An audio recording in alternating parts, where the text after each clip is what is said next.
Hello everyone, welcome to the Animal Zone with Professor Monzon. Some of you may be feeling extra anxious and extra nervous these days. That's totally understandable. There is a pandemic going on. It's also a great time to talk about the nervous system. The nervous system is one of my favorite systems. It has been ever since I was in high school. I've always been fascinated by the brain and how we are essentially electrical beings. It's basically the whole basis of the movie The Matrix. So let's talk about the nervous system. We're going to follow the outline from Hickman's Integrated Principles of Zoology, Chapter 33. We won't really get into the cellular mechanisms of how the nervous system works, so we won't really talk about the action potential. I just want to focus on some of the bigger picture concepts of the nervous system, like the evolution of nervous systems, so basically how nervous systems are different in different animal groups, and then we'll focus on some of the big picture topics of the human nervous system and how it is organized. Okay, let's begin by talking about nervous systems of invertebrate animal groups. Remember porifera? You should know what this group is. These are the sponges. They completely lack nerves. That's because they completely lack any systems or any even tissues. So nervous systems are completely irrelevant in phylum Porifera. What about radiata?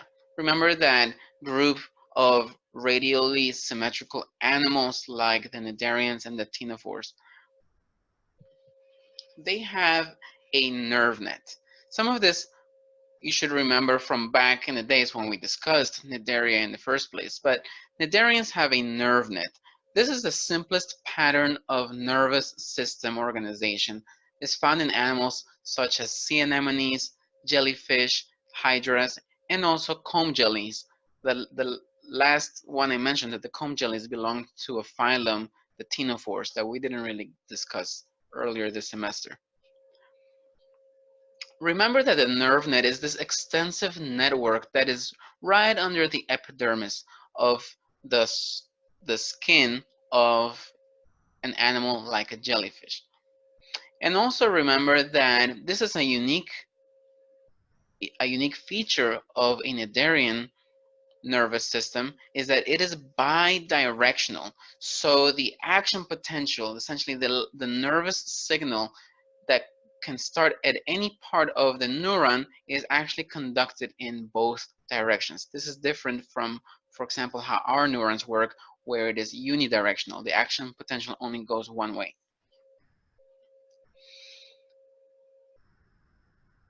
However, in vertebrates like ourselves, we do have some nerve nets in certain parts of our bodies. For example, we have a nerve net that surrounds our gut in a very similar fashion as a nerve net that surrounds the body of like the hydra. Okay, remember this group, the platyhelminthes, the flatworms. They have a nervous system that represents the simplest bilateral nervous system.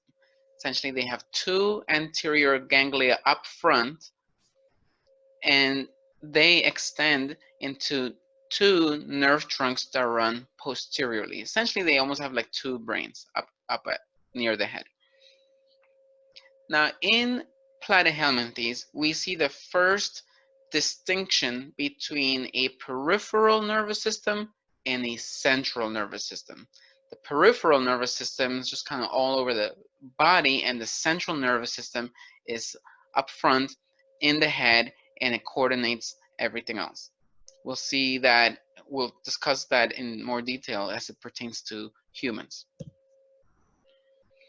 In annelids, the segmented worms, we see that they have a bilobed brain and a ventral nerve cord. This is going to be different from humans or from vertebrates that have a dorsal nerve cord.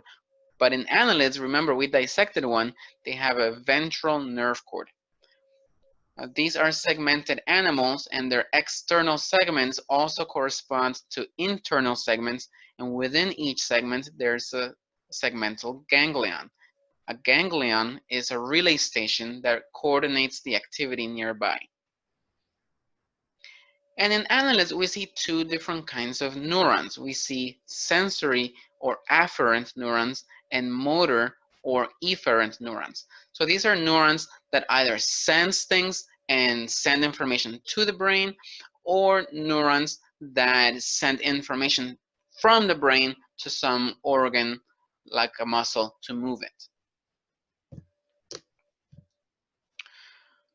All right, what about arthropods? That phylum that consists of the most species relative to any other phylum.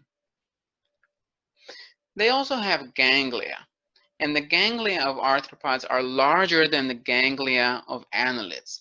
And their sense organs of arthropods are generally larger and better developed than the sensory organs of annelids.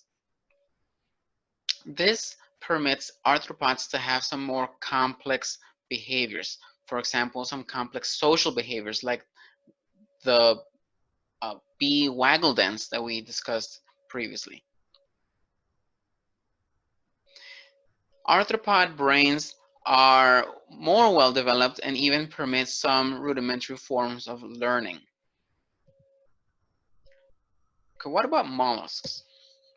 Well, in mollusks, generally they're not too smart. The basic plan of the nervous system of mollusks is ganglia, right? So they have these clusters of neurons, usually 3 pairs of well-defined ganglia. However, in a specific group of mollusks, the cephalopods, the ganglia have really burgeoned into these nervous systems of great complexity with many millions of cells. So cephalopods like octopuses and squids tend to be more intelligent. Octopuses in particular are more intelligent than any other invertebrate and are capable of learning and complex problem solving. In fact, there's a whole YouTube channel out there called Octolab TV, just featuring videos of octopuses solving problems. It's really neat, and I encourage you to check one out. Here, I just put one of several videos that you can watch octopuses solving different kinds of problems. So take a look at this. I'll make sure to put the link of this in the description of the YouTube video. Here's a figure from your textbook. It is pretty simple. It just kind of summarizes what I discussed. Here's basically a hydra as a representative of phylum Cnidaria with its nerve network. Here is planaria as a representative of phylum Platyhelminthes with its anterior brain that extends into these nerve trunks. So here we see again the distinction between a central nervous system that coordinates everything and the peripheral nervous system of the body. Here's an earthworm as a representative of phylum Annelida with that bilobed brain anteriorly and a segmental ganglia that I mentioned. And here's a grasshopper as a representative of phylum Arthropoda, again with its more well-developed segmental ganglia and brain. All right, let's move on to vertebrates. Vertebrates have a dorsal hollow nerve cord that terminates anteriorly in a brain. This contrasts with the non-chordate invertebrate patterns that I had just discussed. In the non-chordates, they tend to have a ventral and a solid nerve cord. And in the vertebrates, we have a dorsal hollow nerve cord. All right, but that's not the main difference between invertebrates and vertebrates. The main difference is actually encephalization. This is an evolutionary trend of increasing relative size, elaboration, complexity, and functional capacity of the brain. This is important because we see that in vertebrates or through vertebrate evolution, we see that there has been an increasing trend of complexity of the brain. So for example, here we see a lamprey, a shark, another, so the shark being a cartilaginous fish, a codfish being a bony fish, a frog as an amphibian, alligator as a reptile, a goose as an avian reptile, and a horse, a mammal. And we see here on the left this phylogeny, and on the right we see the brain anatomy. And then we see, for example, one of the most striking patterns that we see is the really large cerebrum found in this mammal.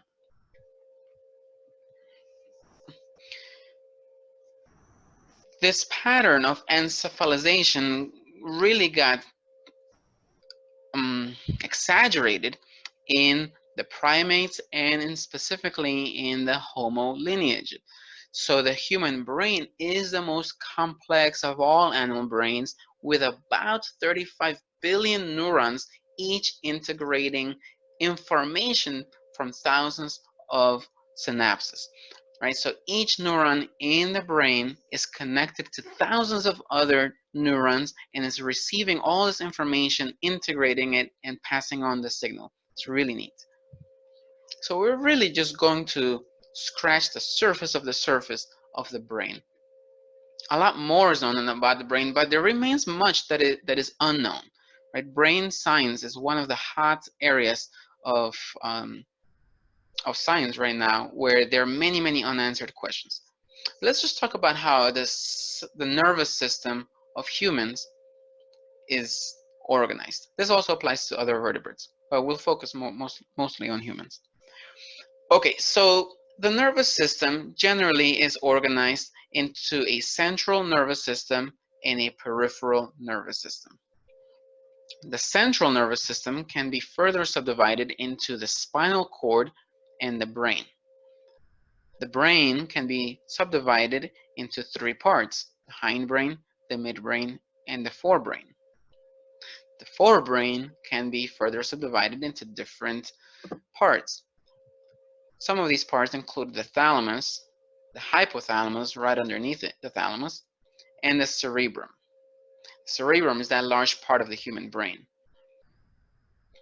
The cerebrum can be further subdivided into two parts: the paleocortex and the neocortex, also called the cerebral cortex. And the cerebral cortex can be further subdivided into two parts: the motor cortex and the sensory cortex. We'll talk more about these in just a moment. The other major division of the nervous system is the peripheral nervous system, which can be divided into the sensory or afferent division.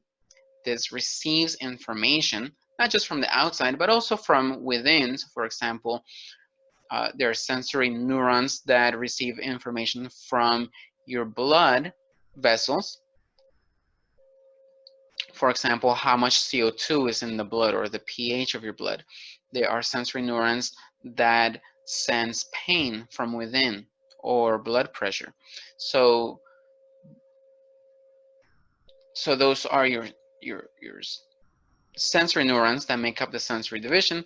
And then the other part is the motor or efferent division. These are the neurons that send information from the brain to move things, to cause some reaction in a target organ. The motor division can be further subdivided into two: the somatic nervous system, which is under our conscious control, is what permits me to move my body or speak, and the autonomic nervous system, which is not under conscious control, so it's part of the subconscious mind. And the autonomic nervous system can be further subdivided into two: the sympathetic nervous system and the parasympathetic nervous system, which we will discuss in also just a moment. All right, here is a figure from the textbook. There's a lot here. You can definitely just read on your own. I don't want you to get caught up in these fancy scientific names of the embryonic parts of the embryonic names of the brain.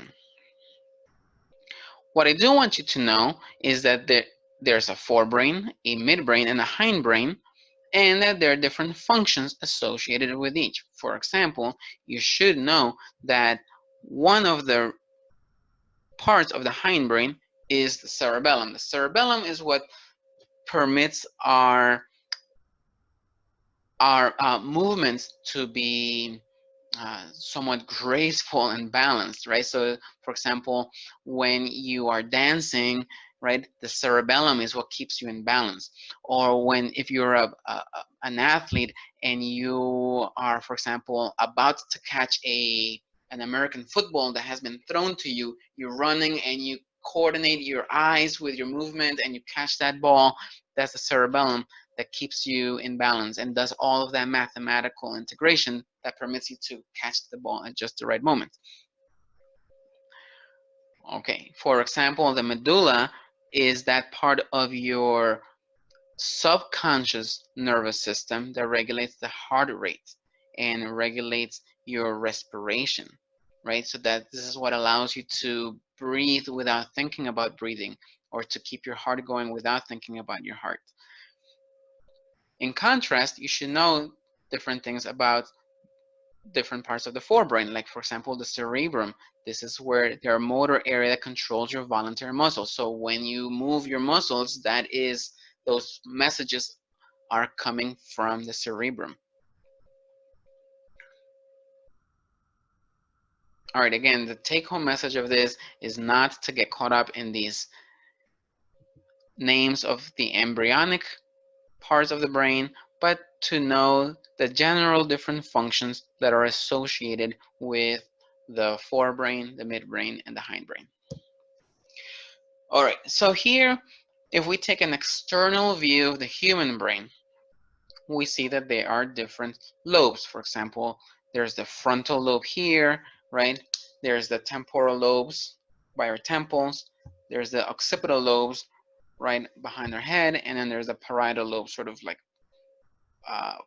on top, a little bit behind our head. Okay. There are different areas that control different parts of the body. This is really cool. For example, the part that controls the movements of your leg are right next to the parts that receive sensory information from your leg. That's cool, right? Similarly, the part that controls the movement of your hand is right next to the part of the brain that receives sensory information from the hand. So we see that the motor cortex is right next to the sensory cortex. And then there are different parts of the motor cortex and the sensory cortex that are responsible for different parts of your body. There are also different areas called association areas, which are not necessarily associated with a part of the body, but they do all kinds of different things. For example, that's where we reason, that's where we do math, that's where we understand symbols when we read. Now, if we were to take this motor cortex and sensory cortex and cut it, do a transverse cut, we would see, right, so we're going to cut it and then open it up like this, we would see that different parts of the motor cortex control different parts of the body, different parts of the sensory cortex receive information from different parts of the body. Now, what this here is some sort of these exaggerated anatomical parts are meant to show the relative brain mass that has been dedicated to that body part. So, for example, let me just show you here in the sensory cortex, you get some information from your gums, but you have a lot of brain mass that's associated with your face, right? So a lot of our brain is dedicated to receiving sensory information from the brain. On the motor cortex side, a lot of our brain is dedicated to controlling the movements of our face. Similarly, a lot of our brain mass is dedicated to controlling the movements of our hands. Not much of our brain, however, is dedicated to controlling the elbow or to getting sensory information from the elbow.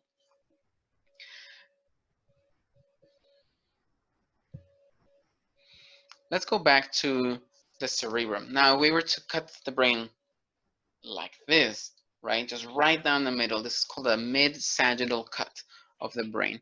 We will see that the brain is actually it's made out of two hemispheres. It's almost like we have two brains, the right brain and the left brain. In humans, the two hemispheres are specialized for different functions. We're not really sure if this is the same in other animals, although in songbirds there also seems to be a similar hemispheric specialization. But in humans, we know that the left hemisphere is more specialized for language and mathematical and learning capabilities. And then the right hemisphere is more specialized for spatial and artistic and musical, intuitive and perceptual activities. Now, it's almost like we have two brains, but they are one brain because they are connected through the corpus callosum, which is this structure over here. Okay, the corpus callosum is this neural connection that bridges the right and the left hemispheres. There are many, many neurons that permit the right hemisphere to talk to the left hemisphere and vice versa. It's interesting that it is because of the corpus callosum that the left side of our body is controlled by our right side of our brain and vice versa. So for example, brain damage to the right hemisphere can cause left-sided paralysis. Brain damage to the left side, to the left hemisphere, can cause right-sided paralysis, and also other things like it can impair our ability to understand language or to perform mathematical problems.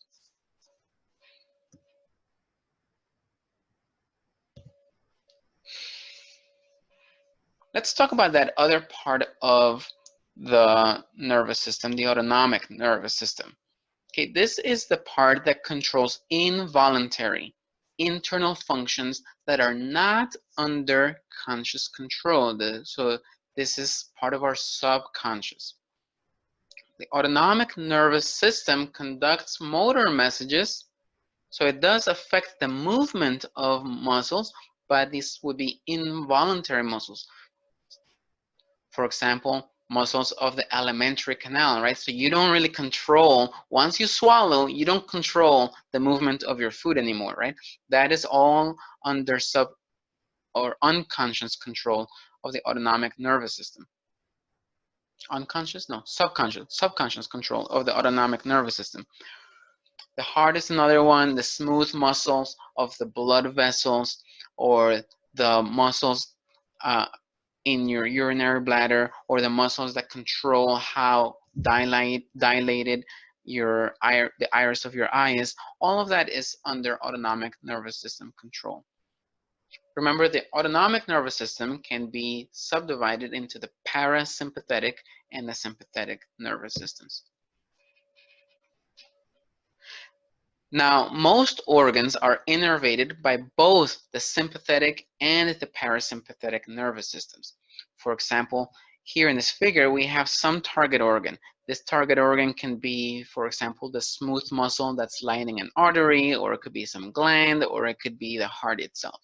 Okay, some target organ, and here you see that it is innervated by both the parasympathetic nervous system and the sympathetic nervous system.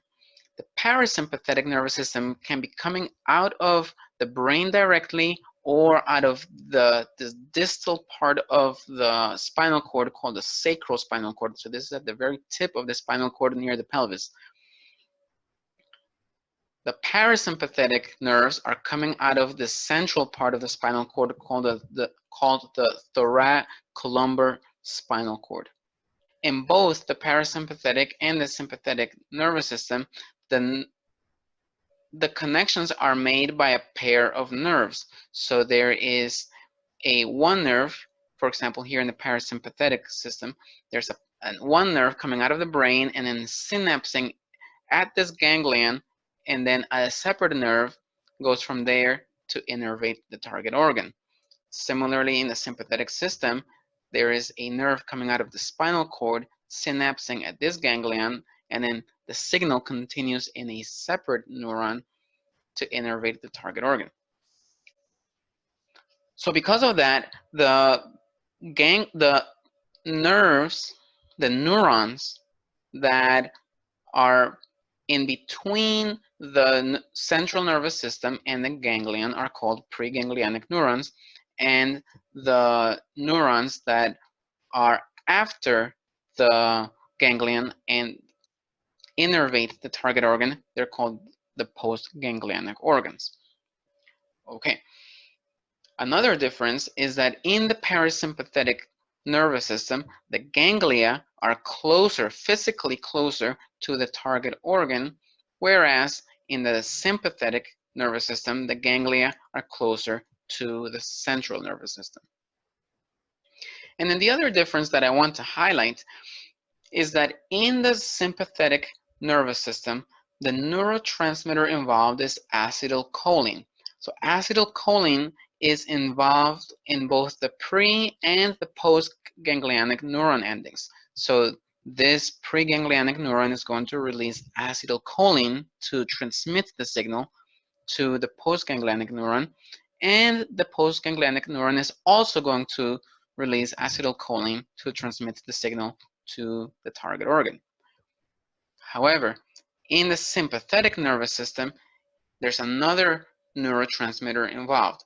Acetylcholine is released here only by the preganglionic neuron in the synapse, but the postganglionic neuron is going to release norepinephrine, also called noradrenaline. Now that may give you a clue about the different functions of these systems. The sympathetic division is active under conditions of physical activity and stress. This is what we typically call fight or flight. On the other hand, the parasympathetic division is active under non-stressful conditions, what we typically call rest and digest. Now, I don't want you to get the impression that the sympathetic nervous system excites and the parasympathetic system inhibits. It depends on the target organ. For example, here the sympathetic nervous system, remember those nerves are coming out of the spinal cord. They can excite the eye, causing the iris to dilate, but they can inhibit the salivary gland, causing a lessening of production of saliva, because you really just don't need to be thinking about food when you're in an emergency fight or flight situation. Let me give you another example. Here, the sympathetic nervous systems can dilate the bronchioles so you can absorb more oxygen in your lungs, or they can speed up the heartbeat so you can send blood faster to your muscles. So in this situation, the action of the sympathetic nervous system is excitatory. However, in these organs, for example, the digestive organs, the action of the sympathetic nervous system is inhibitory. For example, the sympathetic nervous system is going to decrease secretion in the stomach, secretion of digestive enzymes. It's going to decrease the motility of your gut. It's going to decrease the motility of your colon, because you really don't need to be defecating when you're in a fight or flight situation. On the other hand, we have the parasympathetic nervous system.